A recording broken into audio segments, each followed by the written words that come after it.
ओम शांति। ओम शांति। ओम शांति। 21/8/23 प्रातः मुरली। ओम शांति। बाप दादा मधुबन। मीठे बच्चे, यह पुरानी दुनिया अब मिट्टी में मिल धूल छाई हो जाएगी। इसलिए इस धूल में मिलने वाली दुनिया से अपना बुद्धि योग निकाल दो। प्रश्न है, मनुष्यों की कौन सी चाहना एक बाप ही पूरी कर सकते हैं? उत्तर है, मनुष्य चाहते हैं शांति हो, लेकिन अशांत किसने बनाया है यह नहीं जानते हैं। तुम उन्हें बतलाते हो कि 5 विकारों ने ही तुम्हें अशांत किया है। भारत में जब पवित्रता थी तो शांति थी। अब बाप फिर से पवित्र प्रवृत्ति मार्ग स्थापन करते हैं, जहाँ सुख शांति सब होगी। मुक्ति, जीवन मुक्ति की राह बाप के सिवाय कोई बतला नहीं सकता। गीत है, इस पाप की दुनिया से दूर ले चलो। ओम शांति। यह किसका सत्संग है? मनुष्य सत्संगों में जब जाते हैं तो कोई न कोई साधु संत महात्मा आदि गद्दी पर बैठ शास्त्र आदि सुनाते हैं, परंतु वहाँ एम ऑब्जेक्ट कुछ भी नहीं रहती। सत्संग से क्या प्राप्ति है यह कोई को पता नहीं। ऐसे भी नहीं गुरु के सिर्फ फॉलोअर्स ही उनके पास आते हैं, नहीं, जो चाहे जाकर बैठ जाते हैं। फॉलोअर्स हो या कोई भी हो, किसी भी धर्म वाला हो, समझते हैं फलाना महात्मा आया है, झट भागते हैं। उसको कहा जाता है सत्संग। महात्मा आदि कोई न कोई वेद शास्त्र की ही बातें समझाते हैं। वास्तव में सत परमात्मा तो एक ही है, बाकी है मनुष्यों का संग। सत परमात्मा ही नर से नारायण बनने की सत्य कथा सुनाते हैं। सत्यनारायण की कथा होती है पूर्णमासी के दिन। अभी तुम जानते हो कि सच्ची सच्ची पूर्णमासी यह है जबकि रात से दिन होता है। तुम 16 कला संपूर्ण बनते हो। वास्तव में ज्ञान सूर्य को कभी ग्रहण नहीं लग सकता।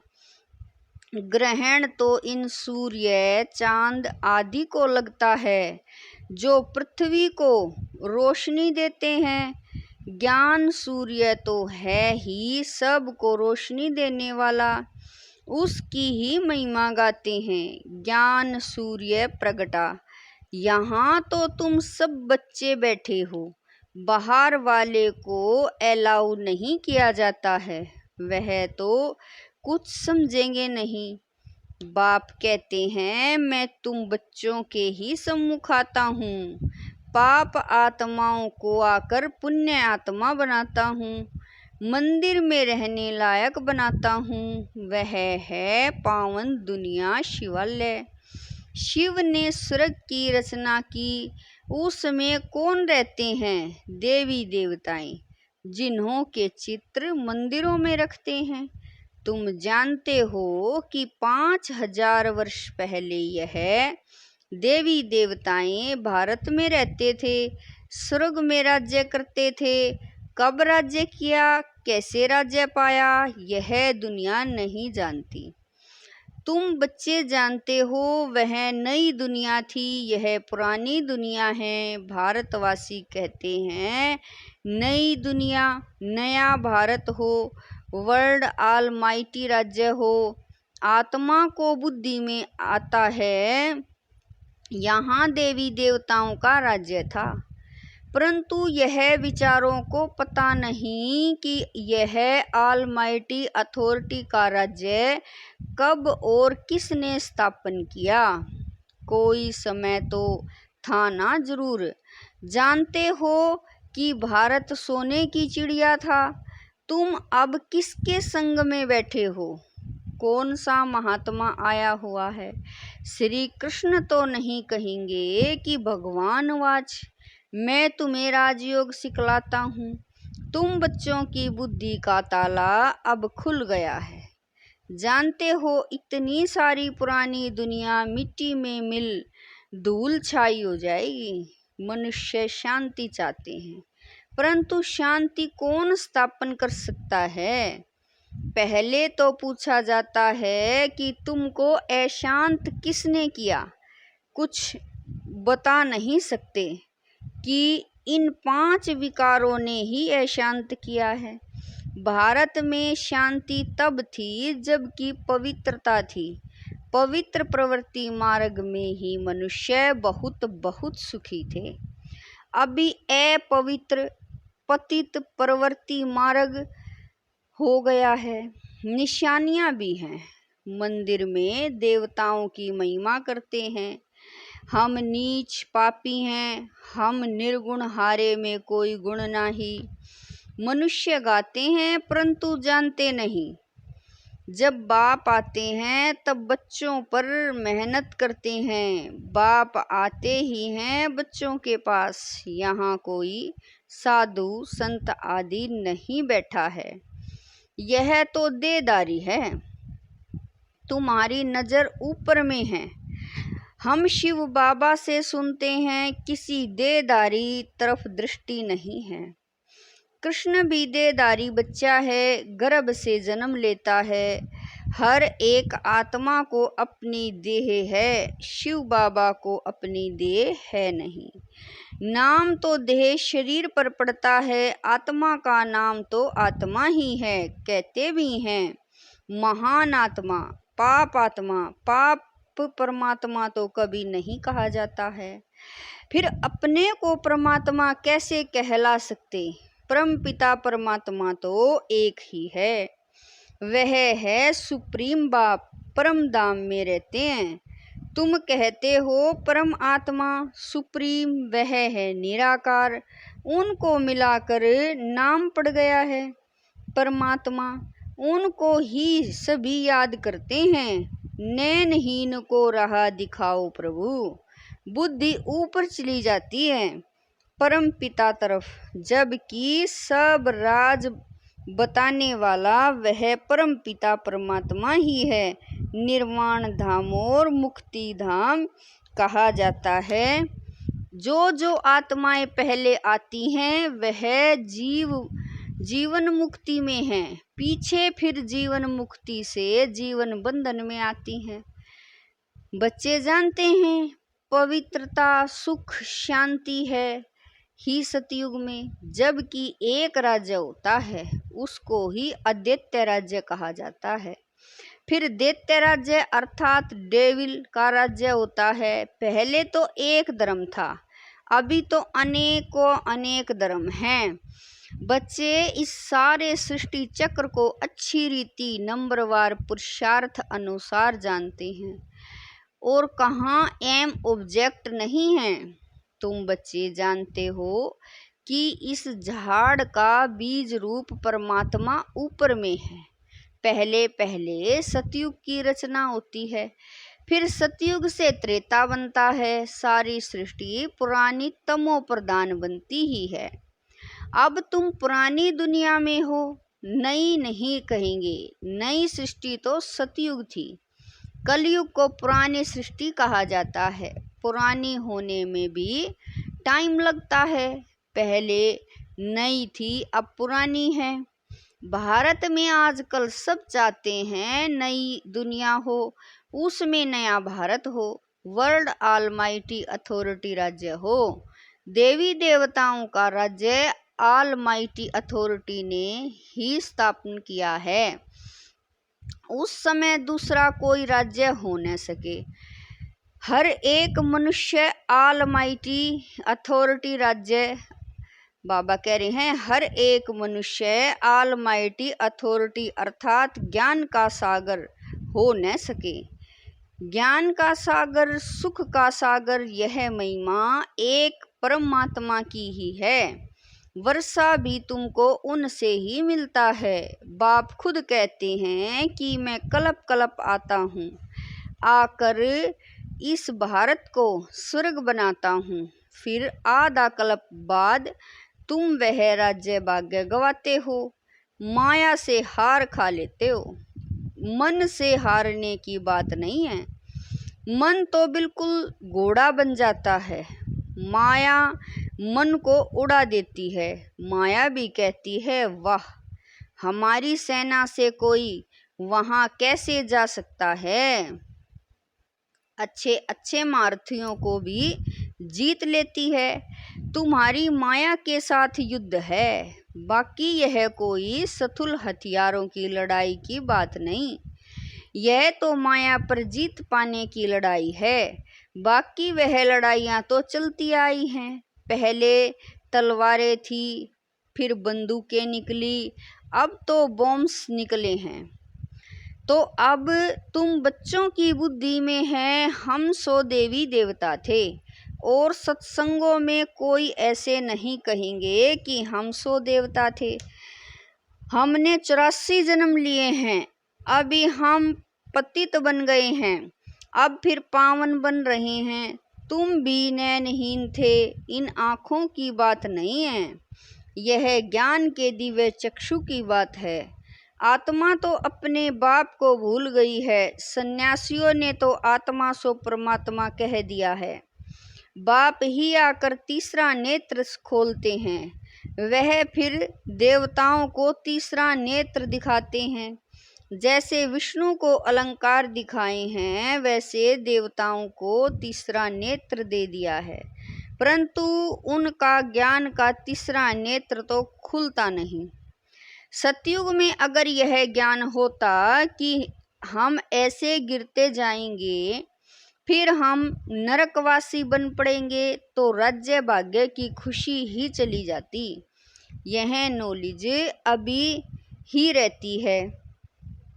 तुम मीठे मीठे शकील दे लाडले बच्चे, जानते हो कि हम बाबा के पास 5000 वर्ष बाद आए हैं, फिर से अपना राज्य भाग्य लेने। फिर 5000 वर्ष बाद हमको आना है।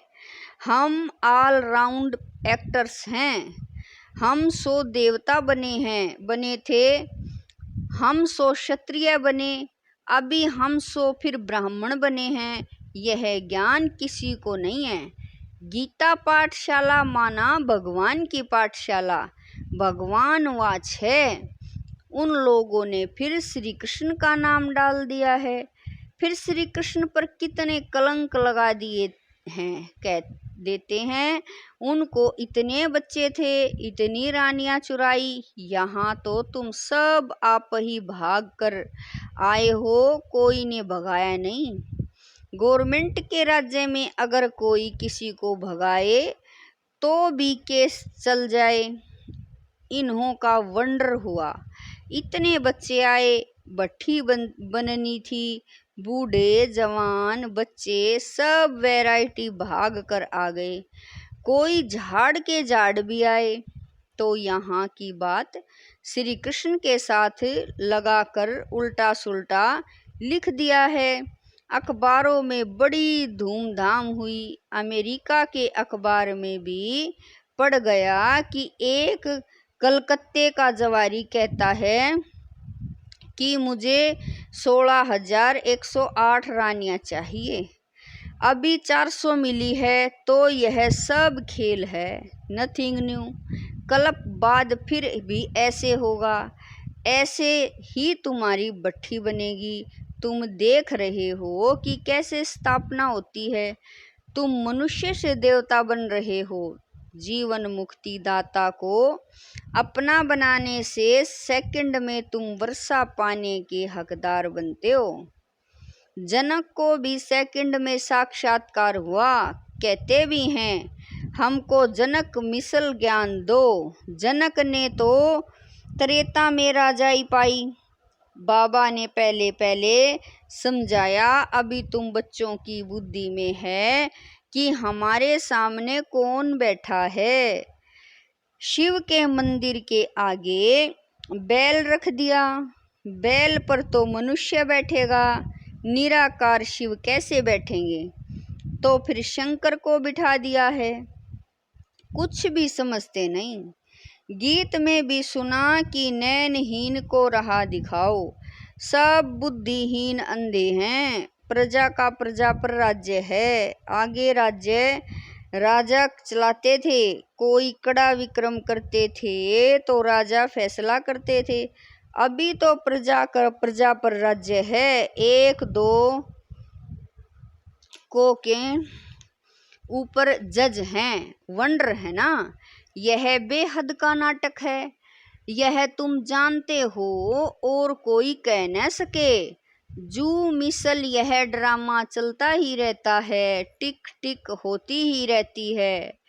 दुनिया का चक्कर फिरता ही रहता है। यह वर्ल्ड की हिस्ट्री ज्योग्राफी कोई नहीं जानते। कहते हैं पता भी ईश्वर के हुक्म पर चलता है, परंतु यह तो ड्रामा है। मक्खी यहाँ से पास हुई, फिर कल्प बाद रिपीट होगा। ड्रामा को समझना है, मनुष्य ही समझेंगे। बाबा कितना अच्छी रीति समझाते हैं। बाबा वर्ल्ड ऑलमाइटी अथॉरिटी है। कहते हैं मैं भी ड्रामा के बंधन में बंधा हुआ हूँ।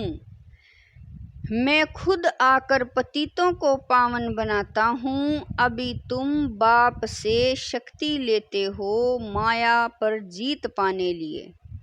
माया दुश्मन ने तुमको बिल्कुल कंगाल बना दिया है। न हेल्थ न वेल्थ है। अभी तुम समझते हो कि हम विश्व के मालिक बनते हैं। वहाँ तो हेल्थ वेल्थ हैप्पी सब होगा। परमात्मा को ही कहते हैं कि आकर राह बताओ, रहम करो, आकर मुक्ति जीवन मुक्ति दो। आत्मा ही पुकारती है, ओ बाबा आकर हमें दुख से छुड़ाएं, स्वर्ग में सुखी बनाओ। गाया भी है दुख हरता सुख करता। बाप ने सुख दिया, फिर उनको स्वर्ग में याद करने की दरकार नहीं रहती। सब बच्चों को सुखी बना देते हैं। आगे 60 वर्ष की आयु में बच्चों को राज्य भाग्य दे खुद वानप्रस्थ में चले जाते थे। तो बेहद का बाप भी कहते हैं मैं जानता हूँ तुम सबको माया ने बहुत दुखी किया है, तो अब ले चलने आया हूँ। निर्वाण धाम व वानप्रस्थ एक ही बात है। वानप्रस्थ अर्थात वाणी से परे स्थान, स्वीट साइलेंस होम। फिर जाएंगे अपने स्वीट राजधानी में। अभी तो दुख धाम है। तुम कहते हो हम स्वदर्शन चक्रधारी बनते हैं और बनाते रहते हैं। संपूर्ण तो अंत में ही बनेंगे। कहते हैं स्वदर्शन चक्रधारी विष्णु व श्री कृष्ण हैं। यह कैसे हो सकता है। यह बातें तो तुम ही समझ सकते हो। स्वदर्शन चक्रधारियों को नशा होना चाहिए। शिव बाबा हमको स्वदर्शन चक्रधारी बनाते हैं। हम संपूर्ण अंत में बनेंगे। इसीलिए अलंकार देवताओं को दे दिए हैं, क्योंकि तुम अभी संपूर्ण नहीं बने हो। तुमको अलंकार शोभेंगे ही नहीं। देवताएं हैं संपूर्ण, इसीलिए उनको दे दिए हैं। अच्छा, मीठे मीठे शकील दे बच्चों प्रति माता पिता बाप दादा का याद प्यार और गुड मॉर्निंग। रूहानी बाप की रूहानी बच्चों को नमस्ते। हम रूहानी बच्चों की रूहानी माता पिता बाप दादा को दिलवा जान शिकवा प्रेम से याद प्यार गुड मॉर्निंग नमस्ते। ओम शांति मेरे बाबा। लाख लाख शुक्रिया मेरे बाबा। धारणा के लिए मुख्य सार है। नंबर 1, बेहद ड्रामे के राज को बुद्धि में रख नथिंग न्यू का पाठ पक्का करना है। वाणी से परे रह वानप्रस्थ अवस्था में जाना है। नंबर 2, माया दुश्मन पर जीत पाने के लिए सर्वशक्तिमान बाप से शक्ति लेनी है। ज्ञान नैनहीन आत्माओं को ज्ञान नेत्र देना है। वरदान है, मन को अमन व दमन करने के बजाय सुमन बनाने वाले दुरादेशी भव। मन को अमन व दमन करने के बजाय सुमन बनाने वाले दुरादेशी भव। भक्ति में भक्त लोग कितनी मेहनत करते हैं, प्राणायाम चढ़ाते हैं, मन को अमन करते हैं। आप सब ने मन को सिर्फ एक बाप की तरफ लगा दिया, बिजी कर दिया। बस मन को दमन नहीं किया, सुमन बना दिया। अभी आपका मन श्रेष्ठ संकल्प करता है, इसीलिए सुमन है। मन का भटकना बंद हो गया, ठिकाना मिल गया। आदि मध्य अंत तीनों कालों को जान गए तो दुरादेशी विशाल बुद्धि बन गए, इसीलिए मेहनत से छूट गए। स्लोगन है, जो सदा खुशी की खुराक खाते हैं वे सदा तंदुरुस्त और खुशनुमा रहते हैं। स्लोगन है, जो सदा खुशी की खुराक खाते हैं वे सदा तंदुरुस्त और खुश नसीब रहते हैं। ओम शांति।